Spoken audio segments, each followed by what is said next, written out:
I am so excited to be casting this game. And the reason why is because for probably since the expansion came out of adding Tatars to Age of Empires, I've really wanted to build flaming camels. But as you know, flaming camels are extremely situational. They do good against cav, and they also do even better against elephants. But it's a one-time use unit. It's like a petard, but for units. And you want to make sure that you get the most bang for your buck, because if you spend a bunch of camels on a couple of units, well, then it's over with, and you just wasted a bunch of resources.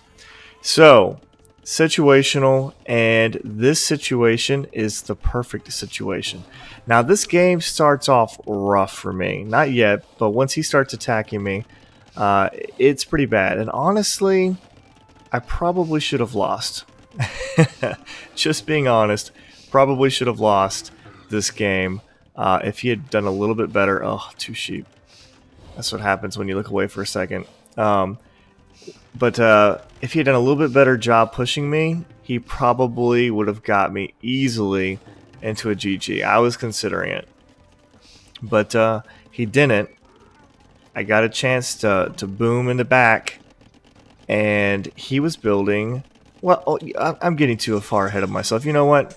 Let's just see what happens here.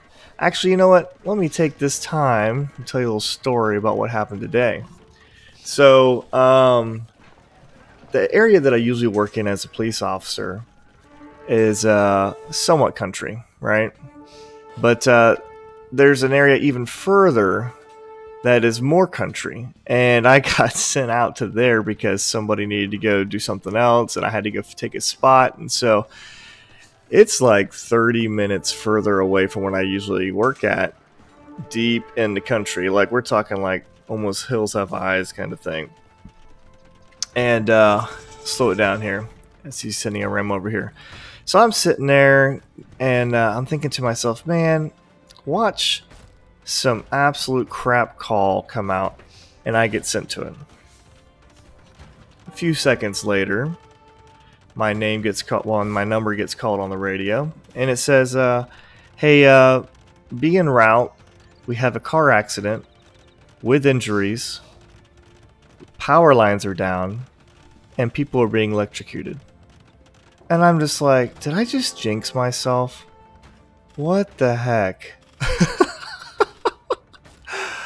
So I'm flying to get there. As soon as I get there, there's a power line across the road. There's a dude with his dome split open and foot hanging off, and another girl with some leg injuries, and trying to get people safe back away from the power lines, because there's people running up trying to help and running it up to the power lines and trying to stop traffic and get ambulances there and get power line companies there. And nobody was actually getting electrocuted. That part was a little exaggeration. But what did happen was a young female driver lost control of her vehicle.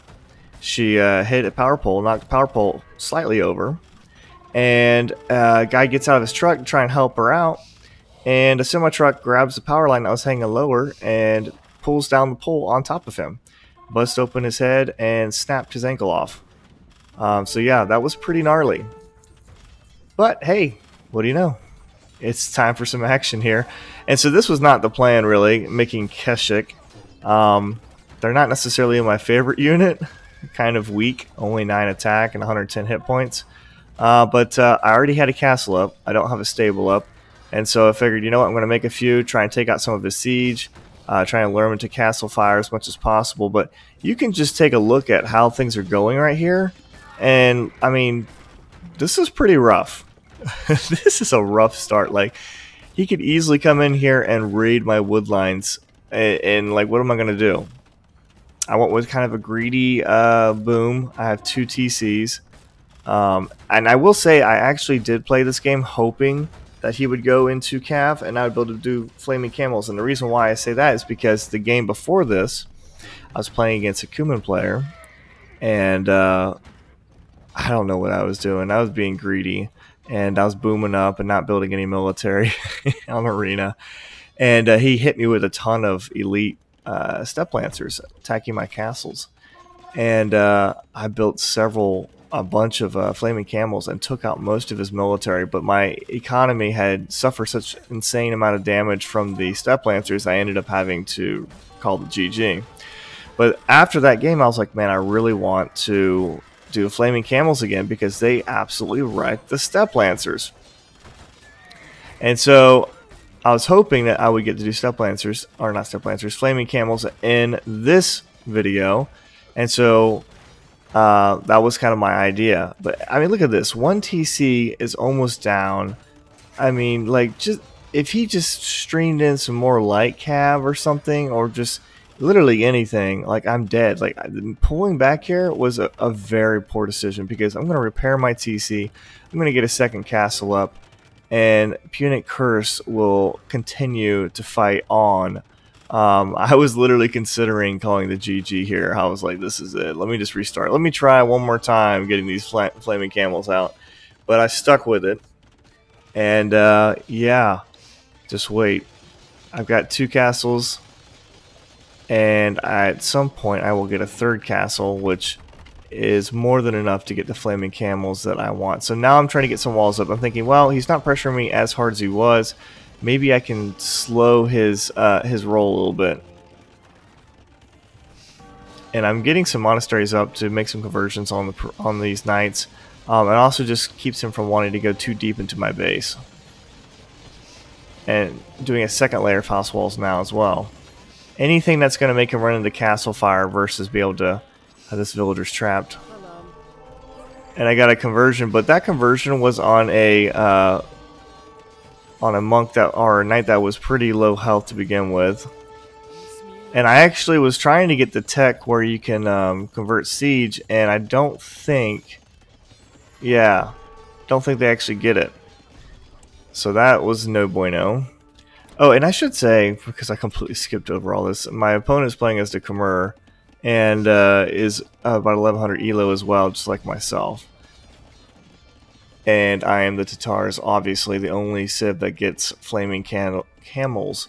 So, but I will say I use a lot of the unique techs and features the Tatars have in this video, and I haven't really played Tatars that often, like probably less than like 5 times. The things that I use, let's see, getting the 50% extra food from the herdables, town center spawning the 2 sheep, yep. I didn't really use the units dealing the damage from fighting from higher because there's not really elevation on Arena. And I didn't use the free thumb ring or Parthian tactics, but I've used the Keshik. I will use the flaming camel. I will use silk armor, and I will use the siegecraft Timurid, or however you Timurid siegecraft. So those are some good things, and I cleaned up both of these scorpions here, and he decides he does not want to dive in because he doesn't want to lose these knights. But I still got a full full health hit points knight there, so that was really helpful. Unfortunately, didn't target the weak one. Pay attention, guys. That was a 4 hit points knight I could have taken out. So now we're at a little bit of a standoff. He did all that to come in here and then failed to deliver a finishing blow. So I'm going to get a 3rd TC up. Let's actually check the stats here. Yeah, so I've got 20 more villagers. Even more, actually. But he's in Imperial Age. Now, this is a classic mistake, and I see it frequently. And that mistake being, you get to Imperial Age first, and then you fail to use the advantage. What advantages come from being in Imperial Age? Well, it might be a unique tech, might be a unique unit, but typically it's going to be having access to trebuchets before your opponent, right? So if you're going to prioritize getting to Imp versus economy, and then not have a castle and not make trebuchets, then what was the point?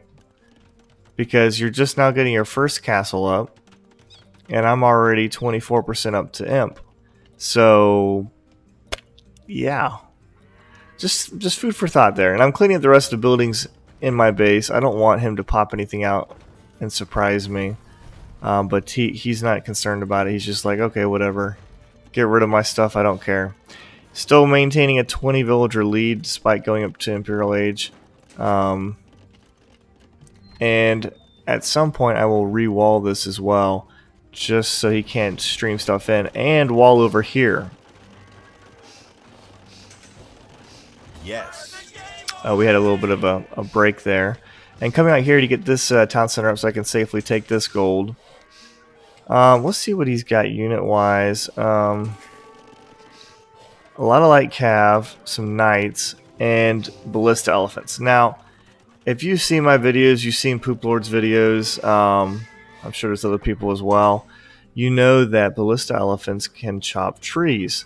So, him being Khmer, I'm thinking, okay, he's probably going to do Khmer chop at some point, right? I mean, he's 1100 elo player. That's really inefficient. Wood chopper. But, no. He doesn't do that. But I'm still taking some precautions. I got the fortified wall because I have plenty of resources in the bank. And garrison. Okay, thank goodness. Got the fortified wall, and I'll actually add some wall over here as well, just in case he does try and chop through these trees. Because that's kind of what I expected him to do. But here we go. I have 1, 2, 3, 4, 5 TCs, 5 TC boom.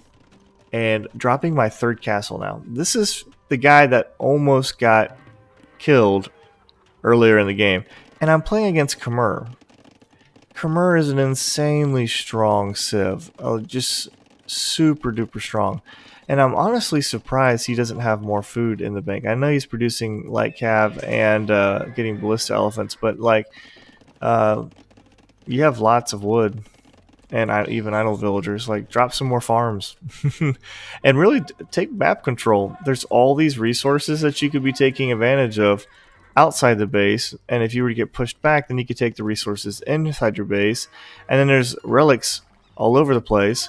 Because he's kind of roaming around with these light cav, I only grabbed one relic, and he's finally deciding, after who knows how long that was of a stalemate, he wants to drop a castle on me here.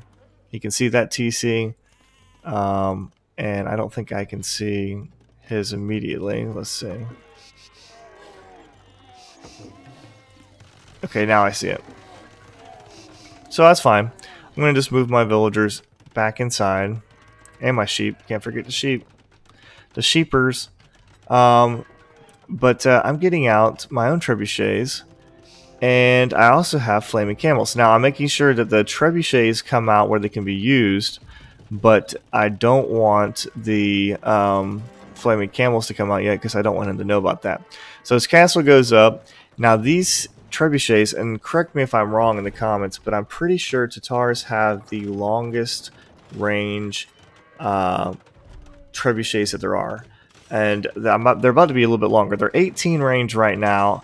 I do get siege engineers at some point, not yet, but these will be 19 range trebuchet, and that is an insanely far away distance. He doesn't even have a treb out yet.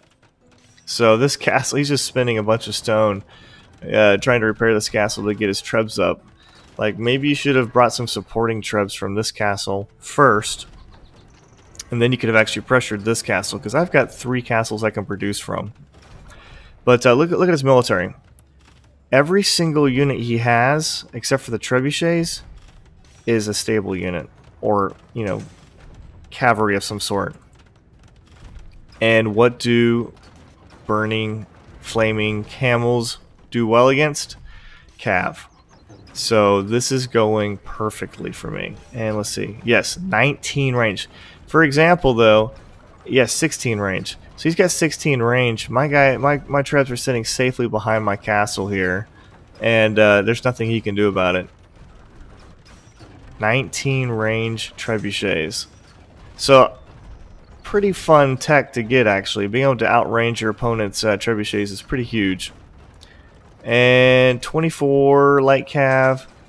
I need to go to his point of view. 5 knights. and 15 ballista elephants. I want to see his point of view when these camels come out. So he's getting really close to the walls here, trying to see if he can take out this trebuchet. But he cannot. I'm actually bringing my monks forward here too. And come on. Yes! Wow. That's just beautiful. Woo woo! Let's go! Oh man. It's so beautiful. And he's doing an okay job picking him off a little bit. Some damage there, so I had to get a surround on him. And look at that. Let's go. Oh, man. Oh, that's kind of a waste against the light cav a little bit. But they're doing so... Oh, my goodness. Look at that massacre. And even the knights. And I still have some left. All those down the drain, and I still had one left. Oh man, wow. So he has 4 military now. A lot of resources in the bank though, but just 4 military, and really needs to figure out what he's going to do now, because I can keep producing those bad boys if I need to. And now I'm going to go into hussars myself. And like I said, let's go back to the Tatars. They have the silk armor tech, which light cav and hussars, they get 1+ regular armor and 1+ pierce armor. And I already get full upgrades, I believe, on my... Yes, full upgrades on my stable units. So these are going to be particularly tanky hussars. And I have a ton of wood, a ton of food, and a ton of gold. So I can spam whatever I want. But right now, I'm just thinking, let's go into hussars. And then I'll add in the flaming camels as needed. And right now, he still just got light cav. Pretty sure Khmer get... Didn't mean to click on that, actually. Pretty sure they get hussars. Yeah, they do. So they get hussars. But he hasn't got the upgrade yet. Getting another castle up over here, and I'm not sure really what's the point of that. I mean, the resources are here. Maybe a castle over here to protect this gold, or even these villagers over here. But finally coming out here with these hussars. Don't shoot my hussars. There we go. And let's see. Yeah, getting the last upgrades that I need, but already super tanky. I have the armor and blast furnace queued. And getting some villager kills here, stopping the barracks he's trying to go with.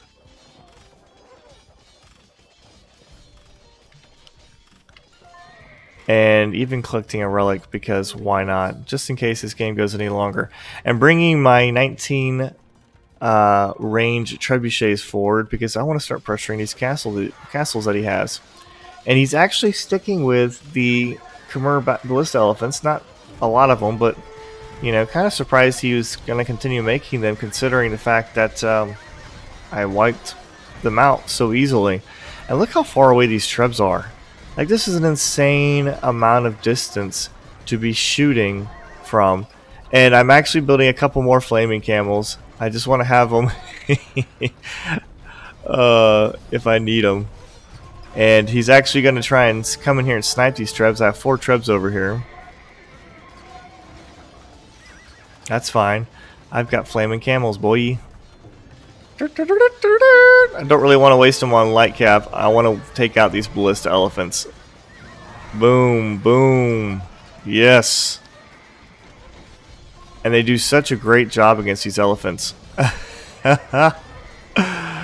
Yeah. Come on. At some point, maybe they'll go off.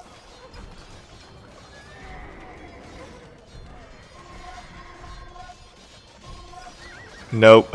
Yeah, that's going to be it, actually. There's the GG.